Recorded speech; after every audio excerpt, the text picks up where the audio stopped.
What's up, fellas? So today we're here to talk about the difference between the EU Blue Card and the normal residence permit and how can I get either one of them.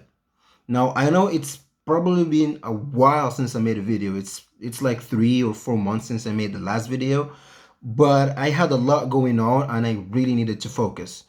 But right now, since this coronavirus has been going all over the world, I hope that you guys are healthy. I hope that you guys are taking all the necessary steps to stay healthy and be healthy and apply all the advice that is out there, um, to not get affected by the virus.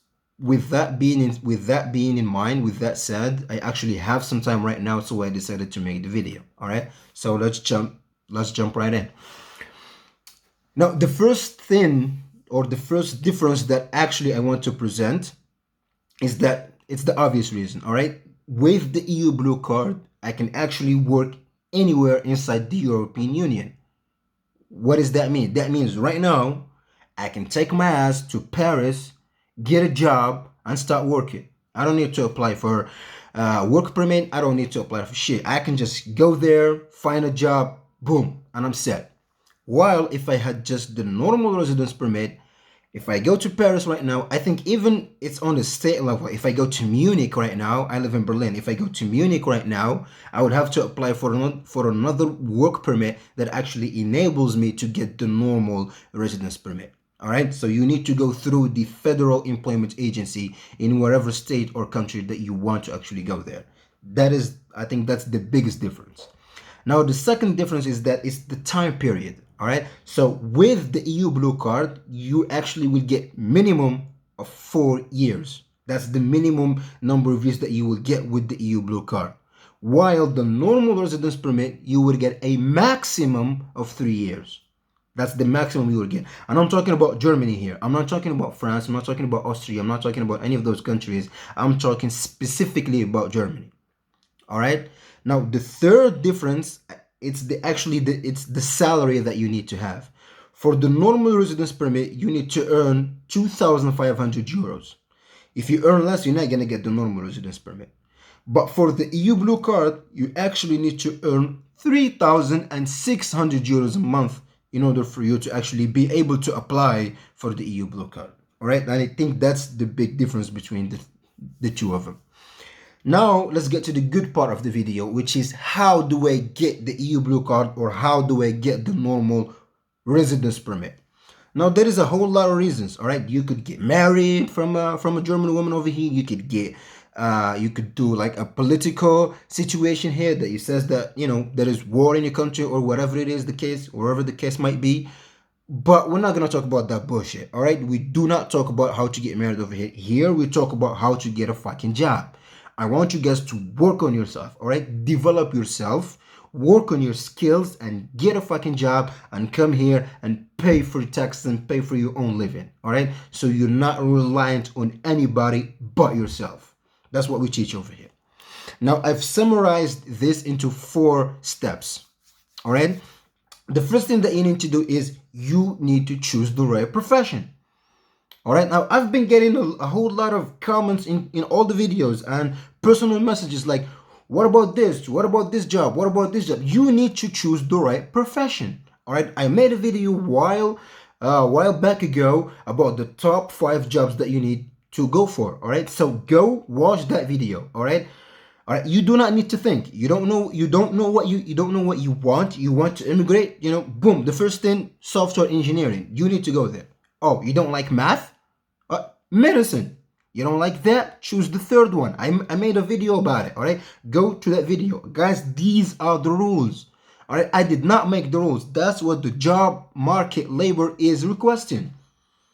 All right, I did not make the rules. You need to play by the rules. All right. Now there is one exception. Now, of course, every rule have an exception. There is one exception to the rules.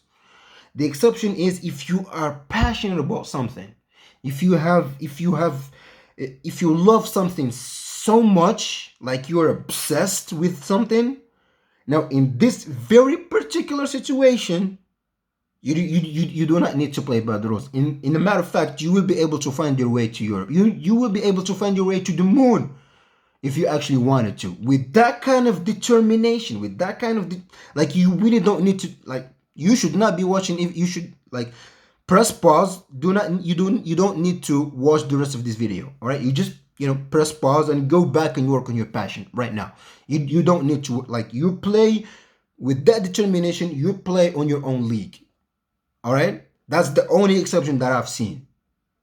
All right, the second tip that I want to talk about, let's take, which is, you've basically have guessed it, you need to work on the technical skills. So let's just take software engineering for an example.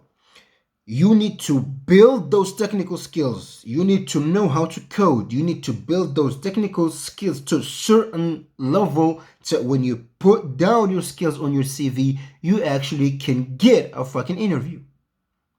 So, spend the time. It may take you 1 year, it may take you 2 years, it may take you 1 month, it might take you 5 years. Are you going to quit?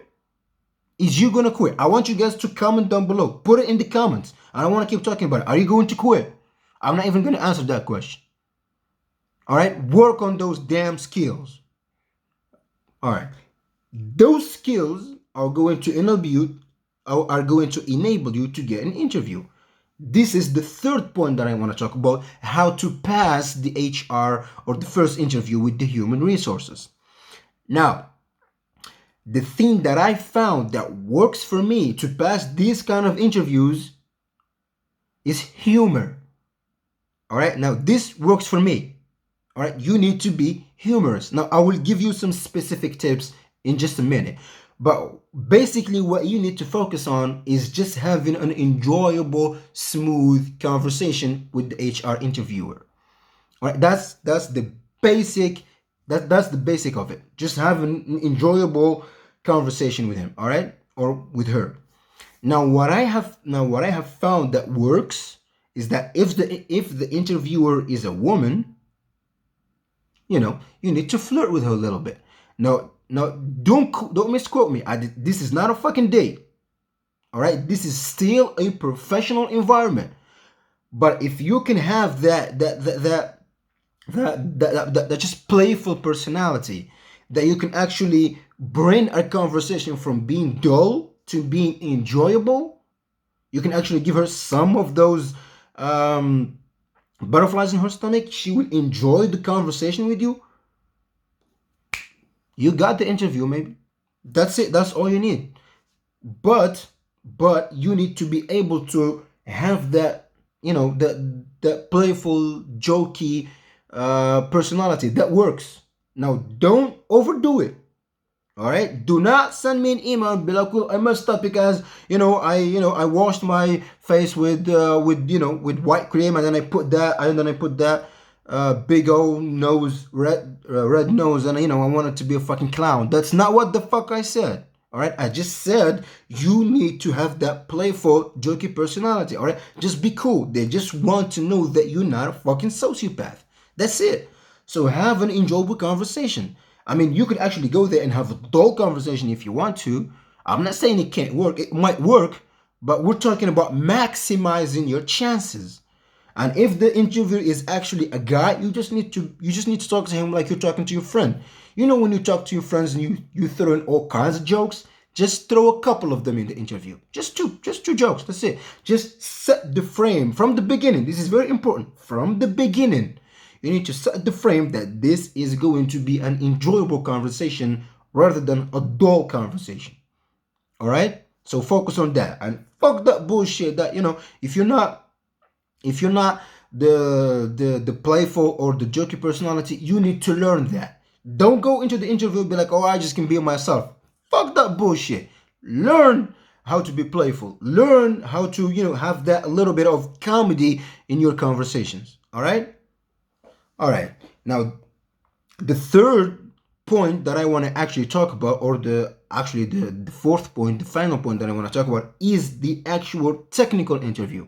Now, I really don't want to talk about this that much, because as far as I'm concerned, you have been working on these technical skills for the past 2 or 3 years. That's what I know. I mean, do not send me an email or put in the comments like, well, I got to this stage, but you know, this technology is new technology. Do I need to learn it? Do I don't need to learn it? I don't want to hear that.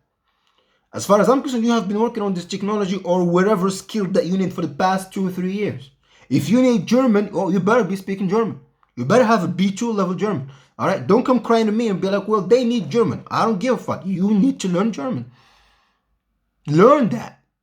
All right? All right, cool. Now, this is what I had in mind for today. So, guys, please comment down below what you guys want to see next. And all the best.